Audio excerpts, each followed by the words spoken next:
Hello fellow coffee botherers, I'm Kev from coffeeblog.co.uk and in this video I'm going to be reviewing the Brewista Artisan variable temperature kettle. It has 900ml capacity and it's a gooseneck kettle, as you can see by the gooseneck.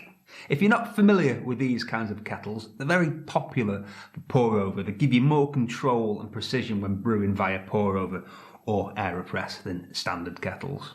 You can get them very similar as stovetop kettles, and I have the Hario stovetop kettle up there, but I decided to buy this one because, for one, it's electric and I don't have a stove here in the studio, but mainly because of the ability of this kettle to heat to a specific temperature and to stay there. That's the main feature of this kettle that I was interested in. It also has a built-in timer, a real-time water temperature display, the ability to change from Celsius to Fahrenheit, which is useful, and you can select any temperature from 40 degrees Celsius up to 98 degrees Celsius, and it'll reach that temperature for you and stay there for up to an hour. There's also a fast boil feature if you just want to use it like a standard kettle, like that. If you saw my earlier video comparing previous World Aeropress Championship winners' Aeropress recipes, you'll have seen that I was using the Hario stovetop kettle, and it was a real pain to get the water to the correct temperature for each recipe, as different recipes call for different temperatures. And not only that, but I found the water was cooling down really quickly,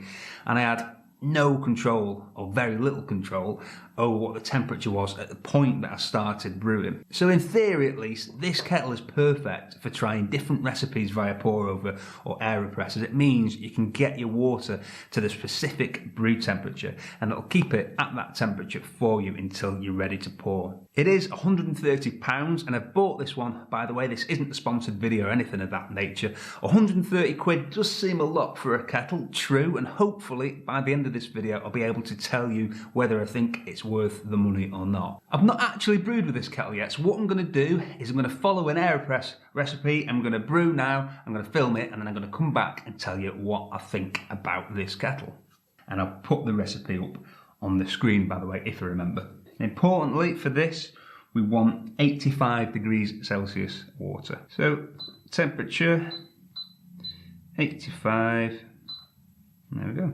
Well, that's warming up. I'll get grinding. We also want, apparently, 1.5 grams of very fine ground coffee, which is unusual, so let's do that. And this is still at 85.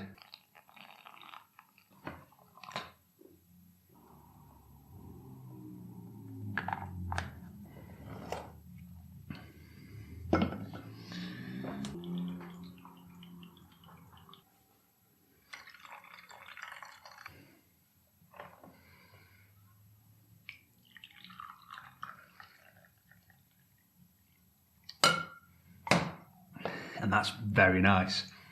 And this coffee, by the way, is from Blue Coffee Box. It's via Blue Coffee Box, roasted by Campbell & Syme. And if you want to find out more about Blue Coffee Box, just go to coffeeblog.co.uk/BCB. Okay, so there you go. I've used the Brewista Artisan kettle for a bit, and from using it today, I have to say I'm really impressed. It's simple to use, it's fairly quick, it's quiet, you can select the specific temperature you want to brew at and it'll keep the water fixed at that temperature for you until you need it. It remembers the last temperature you brewed at, so if you tend to brew at the same temperature, you don't need to change it each time. One brilliant feature I think that I wasn't aware of is this auto on feature. If you press this A button here, you can set it to heat up and hold at your preferred brew temperature at whatever time you like, so it can be heated up and ready for you in the morning when you wake up needing coffee. It feels good to hold and to pour. The handle's comfortable, very ergonomic, I think is the word. But for me, what makes this kettle worth the money is the temperature controls. If you're serious about pour over or Aeropress, if you want to be able to try various recipes and get the best from them, then you need the features of a kettle like this, and this is why a lot of professional baristas use this kettle. Personally, I think if you're a pro barista and you brew via manual methods, not just espresso, you need this kettle or something with very similar features. And this kettle really looks apart, so I think it's worth the extra 30 quid or so for the aesthetics if you're using it professionally. If though you're a home barista and want the temperature control and other features but you're not too bothered about the aesthetics, then the Brewista Smart Pour 2 has the same features but doesn't quite look as fancy, and that's 99 quid, so as I say, about 30 quid cheaper. I'm going to keep this as I really enjoyed using it and it made it much easier to brew at the desired temperature, and I'm going to be doing various other videos trying different recipes for Aeropress and pour over, so this is going to make things a lot easier. So thank you very much for watching. Don't forget to click the like button, thank you very much, and if you've enjoyed this video, click here to watch another one, and don't forget that in order to become a fully certified coffee botherer, you need to click this image around here somewhere to subscribe to our channel. Tatty bye. There's also a fast boil feature like that, so you can just use it like a standard kettle, but there's no water in it.